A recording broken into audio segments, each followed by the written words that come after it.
Good evening out there. Good evening, my friends.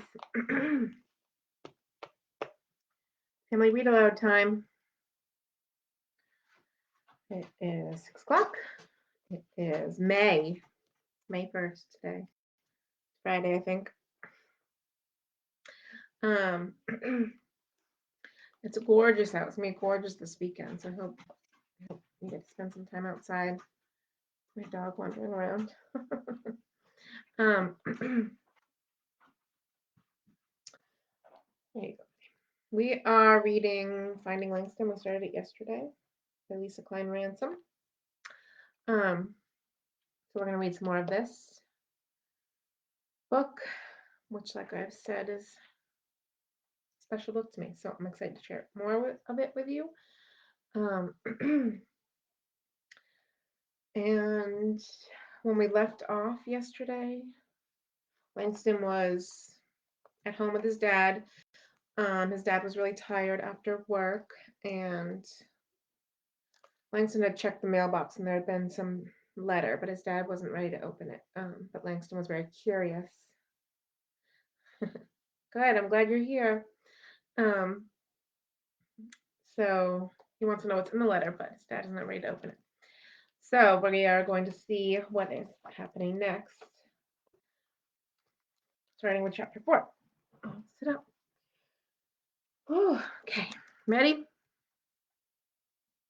The rain started right after lunch, and I was hoping I'd get to go on home without seeing Lyman and his crew after school. But from the classroom window, I can see them still waiting in the schoolyard. The three of them are standing around a boy, laughing. Lyman slaps the boy's lunch pail to the ground. They are keeping themselves busy till I come down. Everyone else has gone from the classroom, but I'm pretending to look for pencils in my desk. Can you help me carry these to my car? Miss Robbins asks, tying a rain scarf on her head. I nearly fall rushing to help her. Parking lot is on the other side of the schoolyard. Thanks, hon, she says when I load the box into the back seat of her Buick. I shut the door. Bye, Mrs. Robbins. I wave and walk quickly through puddles to the fence where there is an opening, looking behind to make sure no one is following. I walk fast, turning right again, then left onto Michigan Avenue, and keep walking till I'm out of breath. My socks are soaked through, and by the time I stop, nothing looks familiar. Scared sweat prickles my skin. This neighborhood is quiet. The streets are wider with tall elm trees like back home running along the sidewalks, their branches stretching over me like umbrellas. Daddy walked me to school the first day, pointed to the streets I would pass. 45th, 46th, 47th. Just stay on the street and count up when going to school and down when you coming home, and you'll be all right, he said. But this street looks nothing like my neighborhood. No stores and cartmen, just row after row of nice-looking houses, with trees standing at the edge of sidewalks. Almost each one has swept stoops and windows with curtains that don't have signs that say furnished apartments for rent. Standing on the corner across the street is a big white stone building with another building in the middle with a pointy top. Looks like a fancy building, but I'm thinking maybe someone there can point me to Wabash. I walk closer, and carved above the door is George Cleveland Hall Branch, Chicago Public Library. Once, when Daddy let me go into town with him one Saturday to get supplies for our planting, we passed a building with a sign above the door that said library. I was just learning my letters and figured I knew just about every word ever invented. That word I'd never seen. Daddy told me the word, but said it was a building for white folks, and that meant I couldn't go in. Didn't look like nothing to me, but a small little house painted bright white, 2 windows in front. Other than that, I would have passed on by not noticing. But back home in the kitchen, I asked Mama if she knew anything about a library. Library is a place you borrow books, Mama said, sweeping the dirt out the kitchen door. What kind of books? I asked, following behind her. Any kind you want, books with stories and pictures about anything you can think of, I reckon. I remember thinking, a house just for books? You ever been inside a library? I asked. She laughed then. They don't let colored folks in libraries, baby. Now go fetch some eggs for your mama so I can start this cornbread. While I went to the coop to fetch the eggs, I thought to myself, any kind of books you want? I slowly walk up the steps to the big wooden door. A man brushes past, his arms filled with books, and I hold open the door and follow him inside. I stare up into a ceiling so big and bright, seems like God himself is looking down. Can I help you, young man? A woman asks. I Can't find a way to make my mouth ask for directions to Wabash Street, so I nod and walk along behind her into sunlit silence and shelves of books. I don't see any white folks, just all kinds of colored people, some rushing past bringing books in, some bringing books out, some working at the front desk. Every one of them looks like they belong here. Back home, I read all the books in my class at school till I knew them by heart. Mama said once, they can't make books fast enough to keep up with your reading. Only time I ever heard Mama and Daddy fuss was about me. That the boy's up under you too much. Daddy said I wasted too much time reading when I should be outside playing and helping him around the house. Henry, let the boy be. Ain't nothing wrong with him spending time with his mama. Sitting in the house reading ain't gonna help him grow into a man, Tina. There's things a boy's gotta learn. Reading is learning, Henry, Mama said, mad. That ain't the kind of learning I'm talking about. Seems Mama got tired of fighting after a while. So when I wasn't in school, Daddy kept me busy working alongside him, chopping firewood, clearing brush, fixing things around the house needed fixing. Working and sweating side by side. Daddy didn't say it, but I could feel his pride in me then. I walked behind the library lady. Floors looked like someone just finished polishing them. So shiny, I bet if I leaned down, it'd be like looking in a mirror.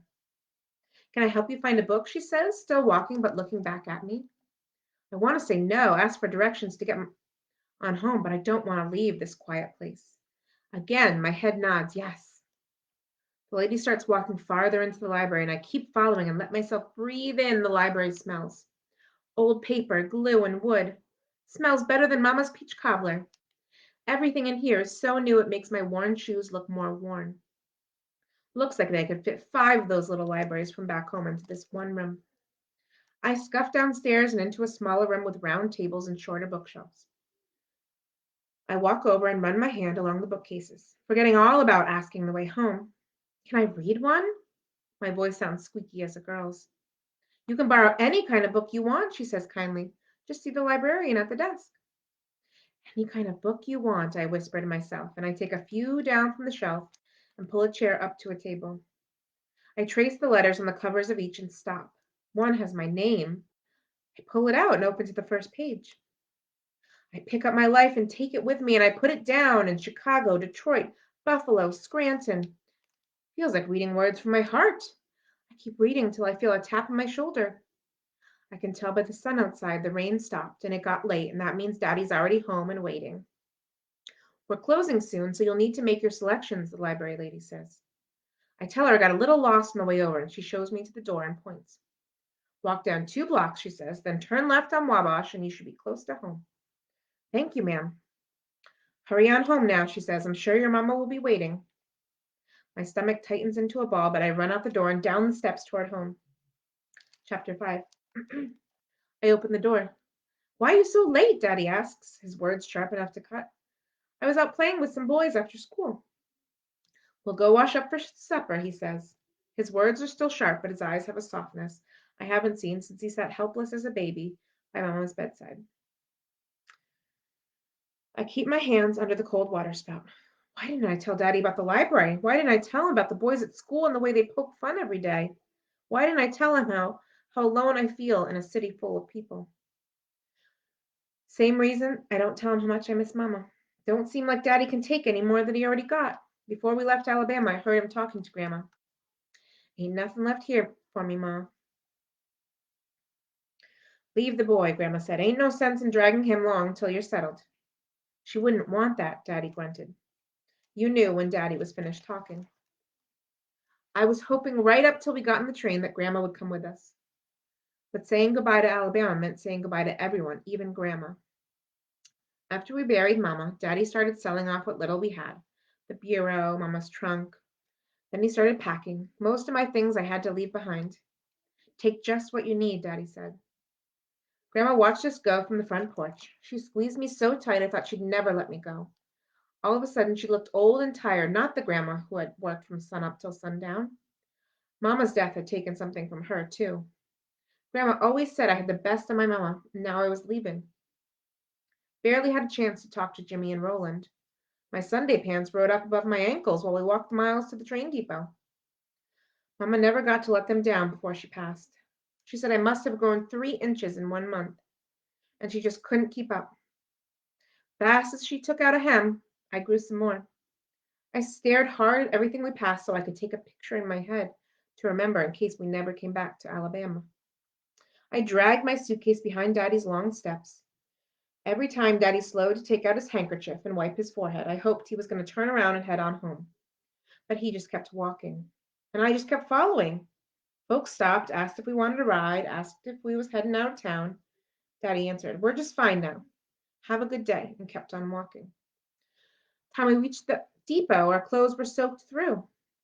Everyone always said I looked just like my daddy. Thick arms and middle, big flat feet. Strong boy, handsome just like his daddy. Folks been saying since the day I was born, but I never took a liking to the work Daddy did in the fields, or chopping firewood or toting heavy bundles. That day I must have looked like his shadow trying to keep up behind his fast walking. The pebbles from the holes in the bottom of my shoe pinched every step, but I didn't slow. Figured Daddy was so mad about Mama dying, he'd leave me behind too. Here now with Daddy, that seems like such a long time ago, but I'm glad I took the pictures of Alabama in my head. They're fading like the pictures of Mama, but they're still with me. Daddy calls from down the hall, and I dry my hands on my pants and head into supper. At school the next day, Mrs. Robbins is barely finished with our lesson when I start watching the clock. Friday seems like the longest days, counting every minute. Fridays seem like the longest days, counting every minute till the school bell rings at the end of the day. The bell rings at 3 o'clock, but at 2 minutes before, I slip my books quietly into my satchel. Ring! Okay, class, tomorrow, don't forget. I missed the last half of what Miss Robbins is saying. As I rush toward the door, halfway down the hall, I hear, "Wait for us, country boy!" So I run faster. Down the 2 flights of stairs, out back to the parking lot. I hide between the cars and squeeze through the hole in the fence. I don't slow down till I get to Michigan Avenue. The air feels cleaner here, still and fresh. I turn around and there's nothing behind me but sidewalk. I cross the street and walk up the steps of the library. Chapter 6. The library looks different today. The smooth, polished floor feels cool through the holes in my shoes. And up above, where I thought I saw God, is actually a pretty ceiling that comes to a point like a hat. I walk in circles, staring up at that ceiling, and bump into a woman with books. "Excuse me, ma'am," I mumble as she cuts her eyes at me. The light comes from the tall, rounded windows behind the front desk, where some women stand, dressed nice, and stamping books and answering questions. I don't remember how to get to the room downstairs, the room I was in yesterday, with tables and shorter bookcases. I turn one way, then another. Finally, I walk over to the front desk. I wait, but no one says anything, so I wait some more. "I see you found your way home and back again," I hear behind me. I turn. It's the lady from yesterday. "Would you like to look at more books?" she asks. Wish I could make my mouth do some talking, but I mumble, "Yes, ma'am." I look close as we pass by shelves of books and big wooden tables and people sitting in chairs with brown backs. We pass rows of pictures of colored people in frames like the ones in Miss Fulton's apartment, lined up nice in one straight line, each person smiling back with a gold nameplate under their picture. "Who are they?" I point at the pictures on the wall. "They are several of the authors from our lecture series. Of course, Chicago is home to many esteemed Negro writers," she smiles. I nod like I know exactly what she's talking about. "I don't see a white person anywhere." "This is a library for colored folks?" I whisper. She stops and the smile is gone from her face. "A library for colored folks? It's a library for Chicago residents," she says, serious. I don't know what residence means. It sounds to me like that means it's a colored library. We keep on walking. It is named for a colored man, however. She keeps walking. She has a way of talking sounds like her lips are too tight for her face. George Cleveland Hall was a local physician.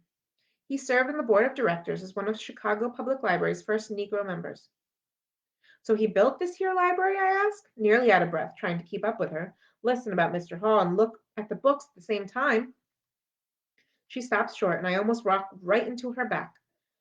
"He didn't build the library," she looks serious again, "but it was because of his efforts to ensure this community had a library that this branch was built 15 years ago.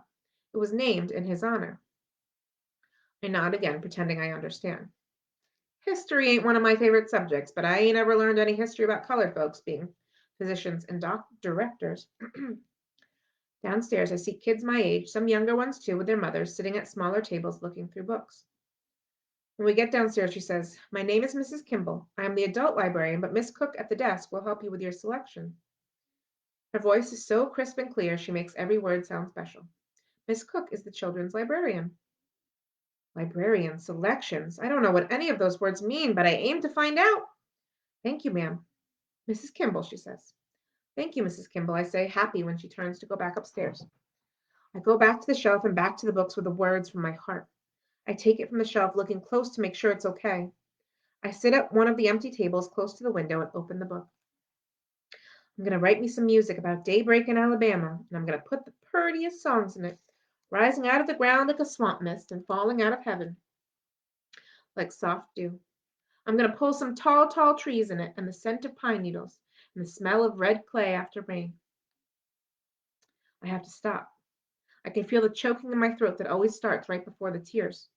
I look to make sure no one's watching, but everyone is looking at their own books. Miss Cook is at her desk, busy sorting through cards. I stand so fast I knock over my chair. Miss Cook looks up. Would you like to check that out? She asks. Check out. More words I'll need to learn. Ma'am, I say. She waves me over. I stand in front of her at the desk, and she tells me I can borrow any book I want with a library card. But first she needs my name and address. A place where you can borrow books, I remember Mama telling me. Before I give her my address, I ask, are you a librarian? Yes, I am, she answers with a smile. A librarian is someone who lets you borrow books in a library. One word down, I think. 4501 Wabash. She writes that down. And your name? Langston, I tell her. Chapter 7. Langston? Any chance your last name is Hughes? She laughs. I don't get the joke. She points to the books in my hand. Are you named after the poet Langston Hughes? No, ma'am, just a name my mama and daddy picked out, I guess. Well, he is a great namesake. She stamps the card and puts it in the back of the book, then hands me a card inside a small yellow envelope. This is your library card. Take good care of it because it allows you to come back and check out books. This is due back in 2 weeks. 2 weeks? I can keep this book for 2 weeks, I ask? Yes, then it needs to be returned. I don't care now about how many questions I ask. There's things I need to know. And I can take out more? Of course. In fact, you can take out up to 5 books at a time. 5? I sound like a parrot repeating everything she says. Would you like to make more selections? No, ma'am, I say. For now, I just need this one here, filled with pretty words. This lady said the Langston who wrote these words is a poet. Seems more like a magician to me, pulling words from my heart I never knew I had. I'll be back, I nearly shout. She laughs again. I'm sure you will, she says. I walk fast as I can to get home for Daddy and for his questions. But I got questions of my own. I'm thinking so much about Langston Hughes, I get to my apartment before I know it. Daddy's not home yet, and for the first time I'm happy to be alone with my book. I lie down on my bedspread and open it slowly, just as I hear Daddy's key in the door. I squeeze the book between the bed frame and the wall till it wedges in tight, then I jump up quick. What you doing, Daddy asks, looking at me funny.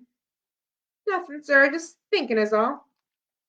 Well, think over here and help me get these groceries put away, Daddy says. Fridays, Daddy picks up some of our food shopping at the market on the corner.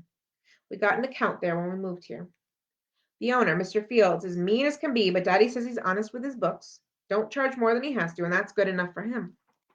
Yes, sir. Tonight, while we're eating the chicken cooked too long and rice not cooked enough, I'm missing Mama's neck bones, gravy, and cornbread bad. Maybe that's what makes me ask him, why'd you and Mama name me Langston? Wasn't me named you, Daddy says, his mouth full. That name's all your Mama. Why'd she name me Langston? Suppose she liked it. She told me one day we have a boy, I want to name him Langston, and that was that. You like the name, I ask, looking down into my plate. Like it enough, Daddy says. Wish you could have been named after me, Henry Jr. I laugh then, but Daddy doesn't laugh back. We eat the rest of our meal in silence. Later in bed, when I hear Daddy's snores, I squeeze my hand next to the bed and get the book. The light coming through the front window is enough so I can just barely read the words. I turn the pages slow so Daddy can't hear. He rolls over, and I quickly hide the book under my bed covers. When the snoring starts again, I take it out. No, I should be sleeping. No, I'm going to be tired tomorrow when Daddy wakes me up. But the words make me turn page after page after page. Let's see. That's where we're going to leave off for today. Okay. So now you get what I mean by when I say it's like a love letter to libraries, how important they are to people. We will pick back up with it on Monday. Don't forget tomorrow there's yoga at 11 on the Facebook page. Kids yoga. And I hope everyone has a great weekend. Enjoy the sunshine. I know I will. I'm excited to not be. I've just been really cold, so I'm excited to be warm. At least for a couple days. And I think I'm gonna go swimming too. I actually did it last weekend. I'm gonna go again. Okay. Have a good night until we are together again. Okay? Bye.